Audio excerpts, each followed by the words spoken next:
can't believe it's already December. 2025 has flown by, at least for me. Everyone is in preparation for end of year, wrapping up your content, wrapping up your business, hopping on last minute calls with clients, things of that nature. In preparation for that, I wanted to help out with 2026, looking ahead in Q1. And so today's session is going to be all about creating your content roadmap for advisors. Today's session, you'll be getting your content roadmap for Q1 2026. This can be tailored towards your firm. And specifically, if you have a niche, this is where you can really stand out and differentiate yourself, because the content roadmap calendar is going to be pretty similar between firms. And the way you differentiate yourself is the specific topics that you'll actually tackle. You'll also get a month-to-month breakdown of what that'll look like in 2026. How to execute this system sustainably, as I continuously emphasize consistency over perfection. That is the key. You need to show up consistently. And I know it might be a pain, but that is truly the way that you can stand out and build this to grow your firm and to build trust with your audience. So not only will you get the system, you get the system and learn how to execute it on a sustainable level so that you don't get burnt out. And then lastly, like always, we'll provide you with free resources, free downloads, and today you'll get a compliance checklist as well as a content calendar template that you can just immediately start using for your own content calendar and planning strategy sessions. So let's jump right in. This is content roadmap again for Q1 2026. We're primarily going to emphasize January 1st to April 15th of 2026. And as you can probably imagine why we're focusing on that time range, it's tax season. Everyone's favorite time of the year is tax season. This is an extremely important part of the year, time of the year where everyone is scrambling to make sure that they cross their T's, dot their I's, and make sure that they're ready for tax season, that they've capitalized on any of the opportunities that they can take advantage of for 2025. There are still a handful of things that they can do in early 2026 before the tax deadline where they can actually have an impact on their taxes. And this is a point in time where having that guidance, having that advice from someone like yourself or your firm can be a really powerful differentiator. So let's break it down by month. First, I'm going to look at overarching themes for the month, and really you'll start to understand why we break it up into these segments and why you're really trying to follow your customer journey. So in January, you're laying the foundation and tone of 2026, looking at the bigger picture and how someone can approach taxes and the new year for their financial goals. Again, in January, people are just coming back to work, right? They're just coming back off of a high of the holiday season, celebrating Christmas, Hanukkah, whatever holiday that they celebrate. And on top of that, New Year's resolutions. But when you come back in January, you don't want to just come out of the gates shooting for tax preparation, filing your taxes. No, a lot of people, they're just getting back into the swing of things in January. January is not necessarily the highest execution time frame. And so January, you're really just trying to set the tone, meet your clients where they're at, and help them set that tone, as opposed to just trying to fire down execution, tactical things right down their throat immediately in January. This is why you want to pace things out. So that's what January looks like. When it comes to February, you're going to look at what to actually prepare. Now that people have kind of gotten back into the swing of things, now they're looking at, okay, what are some things that I need to do to prepare for my filings for taxes? And so these are tangible tips, tactical strategies, and areas of opportunity that they can still capitalize on in order to use and consider for preparation in tax season. So February, you're starting to provide some of that more tangible, more tactical advice, but nothing too concrete yet. Again, you're just helping them prepare, helping them along that journey of now that they're ready, they have their goals, their vision for 2026. Now you're starting to understand and give them the ideas on what they should be looking into, what to consider, maybe what questions to ask. And then as we move into March, this is where you're going to provide the tactical execution, the actual actions that they should be taking. These are explicit actions that they should be taking to complete their tax filings, making sure not to miss anything crucial, the specific questions they should be asking to potentially their accountants, maybe attorneys or advisors such as yourself. March is going to be a really hot time for the year, in this month in particular, where they're really just trying to get to the finish line, make sure that they've done everything correctly and that they can file their taxes with some peace of mind. April is really looking at the road ahead, right? You've finished tax filings. You're on a high note of you've done a lot of the powerful, impactful executions to really wrap up all of 2025. And now it's time to look at 2026. So this is sharing practical strategies and tips to tackle the rest of the year with confidence, right? You're not just a financial advisor for 1, 2, or 3 months. You're there for the entire year, more often than not for multiple years, for even decades. And so you want to make sure that you're also facilitating that transition from, hey, you did a great job with filing taxes. Now let's look at the rest of the year and how you can position yourself to reach your financial goals, to hit your targets, to hit your aspirations for 2026. That's like looking at lessons learned. What can you improve on from 2025? What can you implement in 2026? What are some new opportunities that you might be able to explore this year that you weren't able to last year? That's kind of the gist of April. And obviously after April, you're going to the same cycle of other pieces of content from the previous year. And so overall, this is kind of the overarching content roadmap for Q1 of 2026.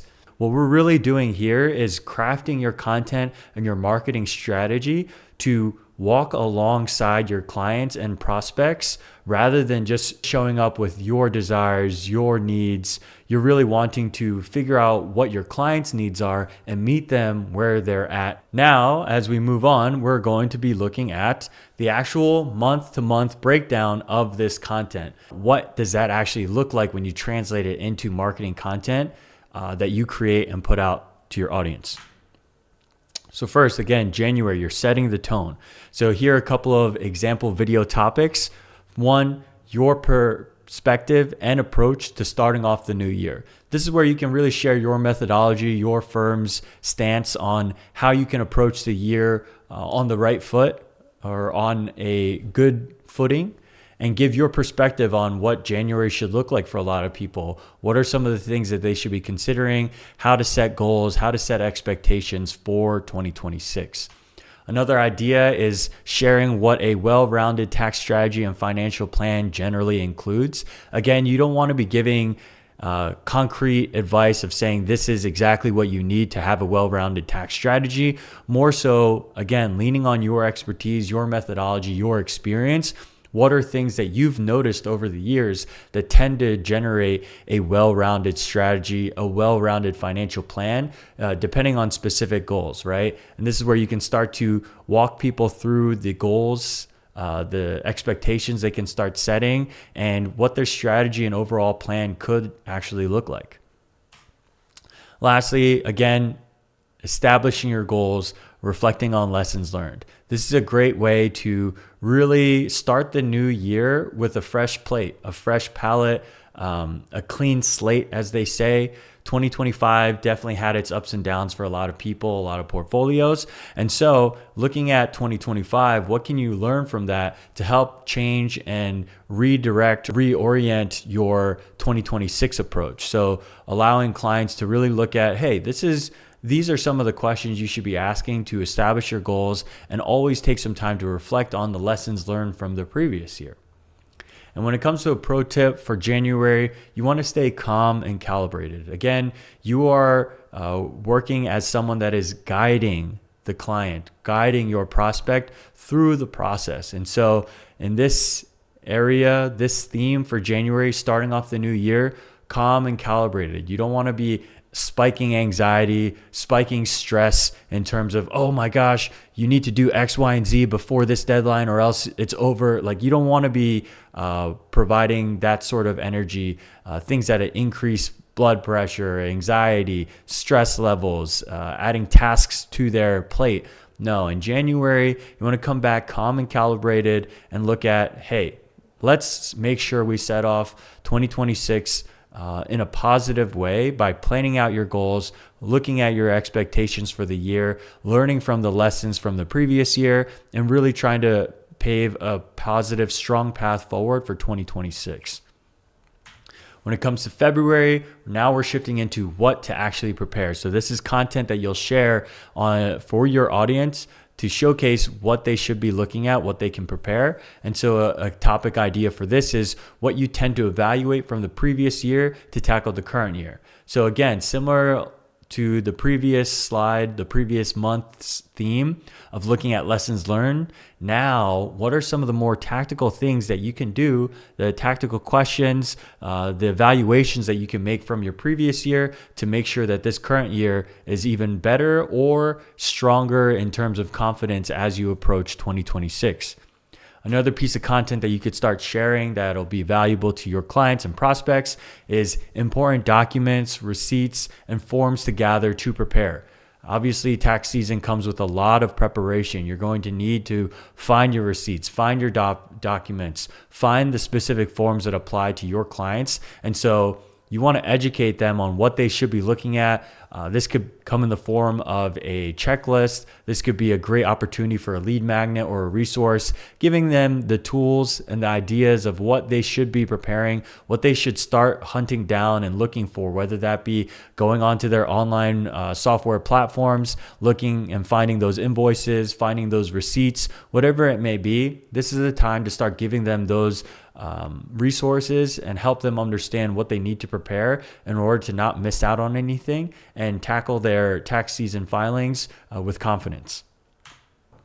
Lastly, another thing for the month of February you can provide are common mistakes, overlooked opportunities, and best practices. This is still a great window for people to start taking some action, start looking at, oh, okay, this is where I might have slipped up last year. Let me make sure not to do that. Or, oh, I initially thought this way about tax filings, and if I did this, I might actually be able to save. Who knows? Maybe it is true, maybe it is not. But this is where you can start debunking some of those myths, looking at best practices, and providing some of those overlooked opportunities that a lot of people might not be aware of. And when it comes to the pro tip for this, you want to keep it educational, okay? When it comes to preparation, you want to be educational, you want to be fact-based. So if you have any technical details of what you're providing in the content, make sure you cite your sources. And again, keep it educational. This is where you're teaching, where you're sharing knowledge, where you're sharing wisdom and sharing the true facts of what their situation might entail and how they can best approach it, whether that be the specific documents they need, the forms that they need to fill out, or the specific receipts or opportunities that they should be looking into and trying to hunt down. As we move into March, this is where you're going to have the bulk of your execution, the most tactical tips and explicitly stated actions that they should be looking into. This is where you're going to shine. So these are direct questions that clients should consider asking accountants, advisors, etc. What are the things that they can still take advantage of? What are the questions they should be directly asking their advisors in order to make sure that they're set up for a positive experience when it comes tax filing season and when they actually go to file their taxes? You can also share executing on specific actions that are still possible prior to the deadline. A lot of times people might misunderstand that they think all tax filings and all opportunities end on December 31st of that filing year of 2025 in this scenario. But there are actually a lot of different opportunities that they can still take that have a deadline of April 15th, 2026. And so being able to educate them on those opportunities as well as the explicit actions that they can take in order to still take advantage of that opportunity if it's still available to them. That is a very powerful methodology here as well. Another action that you can share and other pieces of content that you can share is a final checklist to review prior to filing. So this is something that'll help build that confidence, that sense of peace, that sense of, wow, I did all of this and I made sure that I checked everything off, and I feel very confident and very strong about my tax filing situation. And I have everything that I need. I have all the forms, I have all the documents, I exhausted all of these different opportunities, I double checked my beneficiaries, whatever it may be. These are all the final things that someone can do, and you can be that individual to bring that to them to say, hey, share these.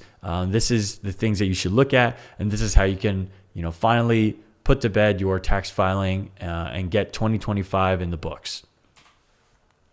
Pro tip here, again, you want to be tactical and direct. Don't necessarily beat around the bush. I'd rather you emphasize explicit actions here that are educational and fact-based, and really, again, to provide value to your clients. And obviously with all of this, you want to make sure you're compliant. You want to make sure that you have their best interests at hand. And these are all things that you do on a normal day-to-day basis. So I don't think that there's going to be much issue with that. Now, as we move on to April, this is where you're looking at the road ahead, the future, and the content that you share here can really help your clients and prospects transition from, okay, I've done tax filing, now what do I do? A lot of times people might just turn off after that. They've done the bulk of it and then they just move on with their year. But as you know, financial planning is a constant thing. You need to be reevaluating. You need to be putting a strategy in place, understand what your finances are going to look like, and understand your road ahead. So sharing content on this is going to look like, one, I always say, smell the roses. Okay. You went through a huge execution time period, 3 to 4 months of pure execution from your client's end. Give them some kudos, Take some time to smell the roses, celebrate that 2025 is in the books, taxes are good, and now you can really move on. But a lot of times people forget to, give themselves a pat on the back and just smell the roses. Content around that could be really helpful, and it might really resonate, as well as break from the noise of every other financial advisor trying to talk about tactical execution of what specifically they should be doing for financial planning. This could be a really nice breath of fresh air. And again, that balanced approach where you're thinking of the client and all the different ups and downs of their financial journey, as opposed to just only trying to deliver on things that benefit you and your firm. Next, again, April comes around, taxes are done. Now you're looking at setting goals and expectations for the rest of 2026. What does the rest of 2026 look like? Where can your clients really stand out? Where can they really improve from the previous year? I know a lot of this sounds repetitive, but that's the way it is. Repetition is how people learn. And by reminding people of what they should be looking at, how to set goals, how to set their expectations, it really reinforces the idea of preparation and allows you to be, again, that guide, that advisor on that journey. Lastly, you also want to just share practical strategies to consider. This is where you're going back into your normal routine of different marketing pieces of content, whether that be hypothetical scenarios, client testimonials, educational-based content, myth busting. These are things where you can add in practical strategies that individuals can consider as they approach the rest of their year and try to make sure that they hit 2026 on a positive note and, take the lessons and strategies from 2025, recalibrate, reevaluate, and execute in 2026. Now, when it comes to the pro tip here, again, you want to be balanced and proactive. This is, again, you keeping your clients in mind or your prospects in mind, top of mind, and trying to follow them on their journey. What is their path? Where are they on that journey? And guide them and provide the resources while they are where they are. And so that's where you want to meet them. So we just went over January, February, March, and April, the content plan, the month-to-month breakdown with specific video topic ideas that you can execute on and start sharing, as well as resources. Another pro tip that I want to share that applies to every single piece of content that you put out there is when you can niche down. I cannot emphasize this enough. Again, niche down. Say you work primarily with veterans, or you work primarily with doctors, or with academia. Each of those industries have a very different code for their retirement planning, their financial planning, their specific milestones that they'll hit during their careers. And so if you can tailor your content towards that specific niche, they will feel more heard than if they found content through a generic financial advisor, right? And so when you have the opportunity and you have a specific niche, I highly encourage you to tailor these strategies, tailor this content towards that, towards the niche, towards the audience that you primarily work with. Not only does that build trust with that specific industry and that niche, but it also provides a sense of authority as well as expertise for you and your firm. I guarantee you that that'll be a much more powerful, long-term, sustainable way to build your brand as opposed to just mass generic content across every single industry. And so just one thing that I really wanted to drive home and emphasize. Let's get back to the slide. So now that we've gone over the overarching themes of the months as well as the month-to-month breakdown, let's actually look at how can you start building this marketing system and this marketing video strategy sustainably, okay? There's no point in this strategy if you aren't able to show up consistently, or if you only put 1 or 2 posts out there. You really want to hit consistency, but the only way to hit consistency is to make sure that you're building this sustainably so that you can avoid burnout and not drop the ball. So this is my recommended approach. First is you're going to tackle 1 to 2 pieces of content per week. That could be video, that could be text, that could be image. My recommendation here is choose the medium that 1, you're most comfortable with, and 2, you're able to produce at scale consistently, right? If you can produce 1 to 2 pieces of it per week, start with that. If you can only do blog posts, don't worry, start with blog posts, do 1 to 2 a week. If you can only do images, great, 1 to 2 a week. I personally lean on video because that's where you can put a face to a name and really share and grow that engagement. But if you don't have the video infrastructure in place, that's going to be really difficult to maintain, because not only do you have to look at sustainability and consistency in terms of 1 to 2 pieces a week, that time sprint of January 1st to April 15th is 14 weeks total. So that amounts to 14 to 28 total content pieces. Now, if you're just starting, that seems like Mount Everest, right? It might seem very overwhelming, but I can guarantee you if you're able to build the systems, build this sustainably, this becomes just another piece of your workflow that will likely only take 1 to 2 hours a week, potentially even a month, depending on how efficient you're able to do this. So again, look at sustainability. Which medium can you tackle at 1 to 2 pieces a week consistently for 14 weeks, right? That's what your baseline target is for pieces of content. If you can do more, definitely do more. Definitely do more if you can do it. But if you can't do it sustainably, default to 1 to 2 pieces a week. All right. Next, you want to batch the creation process. I emphasize this a lot in my previous videos, but you want to batch everything.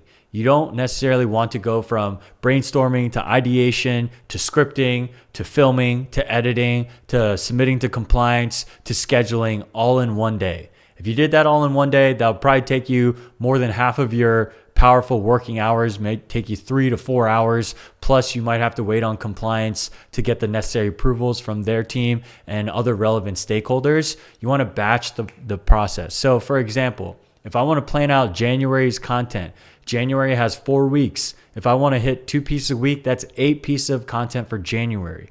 If I know that I have a goal of 8 pieces of content in January, what I'll do is I'll brainstorm 8 ideas first, generate the brief script for each of those 8 ideas. If I have a compliance team or need approval on stakeholders, I will submit that content, the copy, the script that I come up with to the necessary stakeholders, work revisions, get the necessary approvals, then I will film all 8 videos. Then I'll edit all 8 videos or send it to my editor for all 8 videos. Then you schedule, right?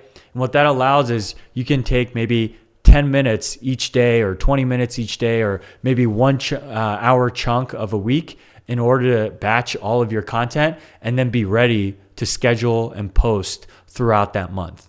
Batching is key. Otherwise, you're going to run into burnout. The time you spend on content creation will spill into other aspects of your business and it'll likely slow you down in other areas, which is not what you want. You want marketing to complement your current efforts as opposed to cannibalize them. All right. So batching is going to be really, really crucial. And being able to build that batching process into your system is going to be very, very beneficial for you in the long run. Lastly, focus on consistency and simplicity, right? Say you're talking about the remaining opportunity that people might have to contribute to their HSAs before April 15th. Whip out your phone and say, hey, the deadline for HSA contributions is actually April 15th. You actually have some room of opportunity as long as you fit these requirements X, Y, and Z. Boom, that's a video. That's 20, 30 seconds. That's fact-based, educational. You submit that video to compliance, get the final approval, schedule it. Simplicity, okay?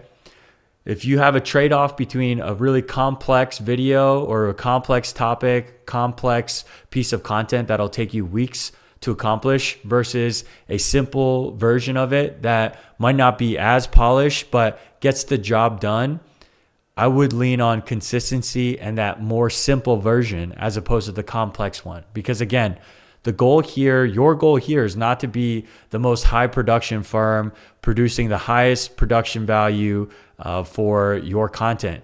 Your goal here is to show up consistently along the journey that your current clients and prospects are on.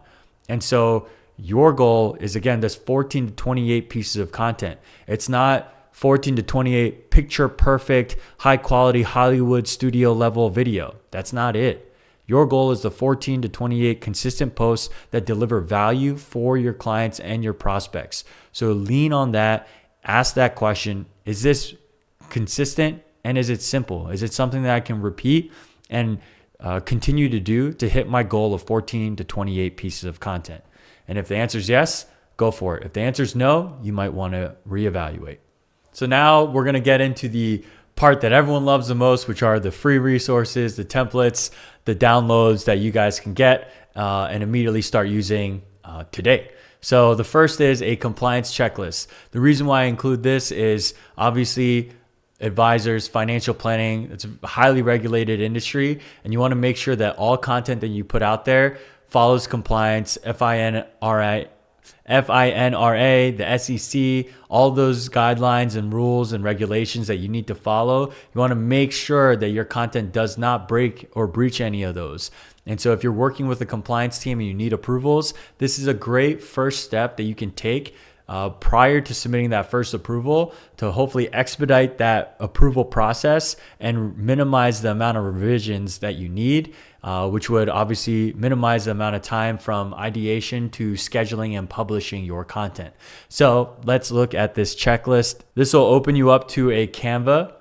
And then you can download this or create your own version and just fill it out as you wish. So when it comes to this is a simple content compliance checklist. These are different questions and check boxes that I recommend you ask yourself to make sure that you know and have the best chances of, again, getting that expedited revision process, quicker approval times for your content so that you can publish and build your system sustainably.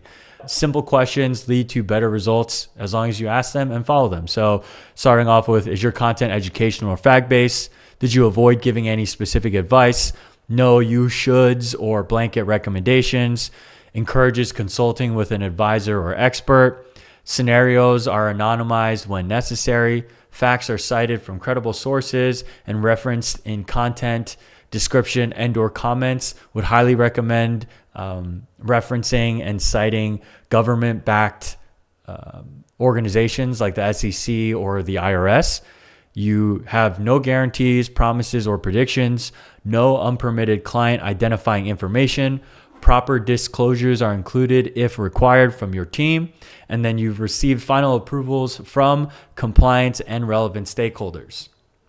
So if you're able to check all of these boxes off, you have a high chance that your content is good to go and can publish on any of the social media platforms. But obviously, again, you want to make sure that this checks out with your team. You want to make sure that you have the necessary approvals you need in writing or in email in order to post. You never want to be on the wrong end of compliance. So do your due diligence, and this quick checklist will really help you in the long run as you build sustainably and try to work more in partnership with your compliance team for your marketing efforts. Moving on, we have our RIA content calendar. This is a calendar that I specifically created for January, February, March, and April with the video formats that we discussed in the previous live stream, as well as the cadence that we discussed in this live stream, and the specific breakdown and scheduling that you can use immediately. So let's look at this download. So for this, we have your content calendar that you can use immediately. This is, again, here's the month. Here's the general theme of the month of setting the tone in January. And then you have the content types that we went over, the different formats that we went over in the previous live session of educational content, hypothetical content, client success content, market commentary, myth busting, and behind the scenes. You also have the option of different platforms. So for example purposes, I just went with Meta as your primary source. But if you have multiple platforms that you're trying to build your brand on, you can color code them for LinkedIn and YouTube and add these different bubbles. And then on the actual posting schedule, like I said, we're aiming for that 1 to 2 times a week. And so what I like to do is post generally on Tuesdays and Thursdays. Over time, you'll start to see when your audience is most engaged and least engaged. So you can adjust your scheduling. But just to start, it's just good to have a frame of reference. Post 1 to 2 times a week. I started on the second because on the first, most people are probably just getting back into the rhythm of things. I'm generally posting on Tuesday and Thursday. And then, as you can see, you break it down. Here's your educational content, your behind the scenes, educational, hypothetical, myth busting. This is your mix of content that we went over in the previous live stream. Generally speaking, around 40 to 60% of your content mix is going to be educational based. And then here you have March, specific actions to take. Again, you could just start plugging and playing using this calendar. You can change it. You could use it as is. It's really up to you. And then finally, April. So again, this resource is available to you. Now you have not only a compliance checklist, but now you have an actual content calendar for the first portion of 2026, January to April, to really cover tax season and make sure that your firm, your brand, your marketing really resonates and lands with your clients and prospects. Again, we've just covered not only the monthly themes of your content strategy and roadmap for 2026, we also went over the exact month-to-month breakdown and 20 plus video ideas that you can directly use today to start creating your content, how you can actually build and execute on this system sustainably. And then we've also gone over the compliance checklist that you can use to help expedite your approval processes. And then last but not least, your RIA content calendar that you can just plug and play, use this right away to really stay on track and hit the ground running in 2026 with 14 to 28 pieces of content as your goal to really capture January to the end of tax filing deadline season of April 15th and really start to resonate and build your audience come 2026. Thank you guys so much. Happy holidays, Merry Christmas, whatever you're celebrating. Hope you're able to take some time back, spend it with yourself, your loved ones, and really celebrate the year. It's been a hectic year to say the least, so really hope you're able to relax a little bit and let's crush 2026 together. Thank you again and have a great rest of the year.